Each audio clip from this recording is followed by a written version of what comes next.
mendukung penyelenggaraan Sumber Kreativitas 2023 dalam rangka meningkatkan literasi keuangan masyarakat, memajukan industri parekraf, mempromosikan produk UMKM, serta mendukung gerakan nasional Bangga Buatan Indonesia dan Bangga Berwisata di Indonesia. Sandiaga Uno merupakan sosok yang sudah tak asing lagi.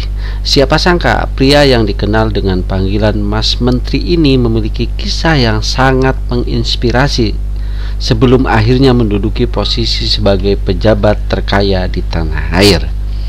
Berdasarkan catatan di detik.com, ia merupakan pejabat terkaya di Indonesia. Menteri Pariwisata dan Ekonomi Kreatif itu memiliki total kekayaan mencapai 10,99 triliun yang dilaporkan ke LHKPN per 2022. Saat ini harta kekayaannya sedang dalam proses verifikasi. Sebelum duduk di posisi tersebut, ia telah lebih dulu dikenal sebagai salah satu pengusaha muda sukses nasional.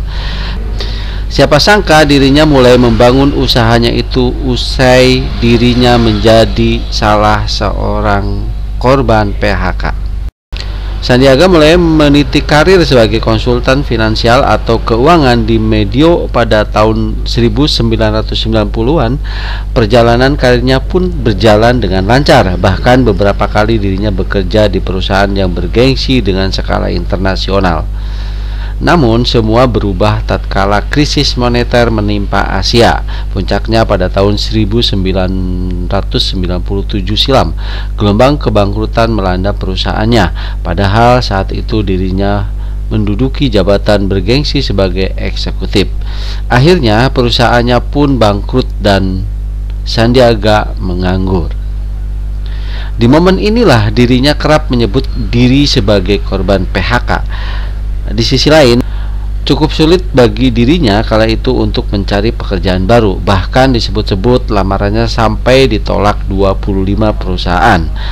Berangkat dari kondisi ini, akhirnya ia memutuskan untuk menjadi pengusaha. Sandiaga pun mendirikan sebuah perusahaan konsultan keuangan dengan temannya. Saya tidak bisa mendaftar pekerjaan, ditolak oleh 25 perusahaan, apalagi ada daerah bakar-bakaran. Akhirnya saya terpaksa banting setir finansial konsultan dan mendirikan sebuah perusahaan dengan teman saya.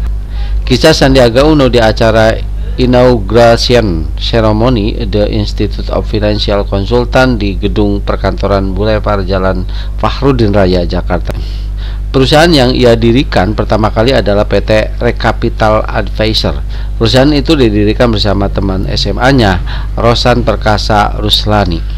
Dalam menjalankan perusahaannya, Sandiaga menjadikan William Suryajaya, pendiri PT Astra Internasional, sebagai mentor bisnis. Singkat cerita, bisnisnya pun berjalan selama 1,5 tahun. Setelah itu Sandiaga bertemu dengan Edwin Suryajaya yang merupakan putra William Suryajaya. Saat itu Edwin juga tengah mengalami kesulitan keuangan dan akhirnya menawarkan Sandiaga untuk membangun usaha berbasis investasi. Dari sanalah Sandiaga dan Edwin Suryajaya mulai mendirikan perusahaan investasi bernama PT Saratoga Investama Sedaya. Perusahaan itu berhasil membawa namanya melejit sebagai pengusaha terkemuka nasional. Saratoga memiliki beberapa unit usaha meliputi investasi pertambangan, telekomunikasi, dan produk kehutanan. Mekanisme kinerja perusahaan tersebut adalah menghimpun modal investor untuk mengakuisisi perusahaan-perusahaan yang mengalami masalah keuangan.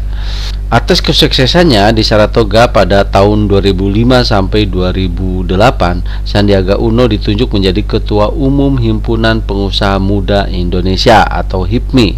Namanya semakin diperhitungkan setelah berhasil bolak-balik masuk ke daftar jajaran orang terkaya.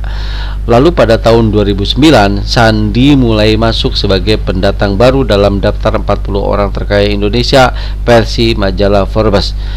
Majalah tersebut menuliskan Sandi memiliki kekayaan 400 juta US dollar dan berada di peringkat 29 orang terkaya di Indonesia. Sukses menjadi pengusaha, pada 2015 Sandiaga memulai debutnya di dunia politik. Sejalan dengan itu, di tahun yang sama ia berpisah dengan Saratoga. Ia menjadi wakil ketua Dewan Pembina Partai Gerakan Indonesia Raya atau Gerindra pimpinan Prabowo Subianto. Lalu pada 2017 Sandiaga berhasil memenangi Pilkada DKI Jakarta di tahun 2017 dan mendampingi Anies Baswedan menjadi pasangan gubernur dan wakil gubernur DKI Jakarta sejak 2017. Pada 2018 Sandiaga undur diri sebagai wakil gubernur DKI Jakarta. Dia maju ke kontestasi pemilu. Sandiaga maju mendampingi Prabowo Subianto sebagai calon wakil presiden. Namun di akhir cerita keduanya kalah suara di pemilihan umum yang diadakan tahun 2019. Akhirnya pada penghujung 2020 Sandiaga ditunjuk sebagai Menteri Pariwisata dan Ekonomi Kreatif oleh Presiden Jokowi. Sandiaga menggantikan posisi Wisnutama Kusubandio yang sebelumnya menjabat sejak 2019. Itulah perjalanan karir Sandiaga Uno yang bisa dijadikan inspirasi dan motivasi bagi kita untuk selalu berkarya dan berusaha.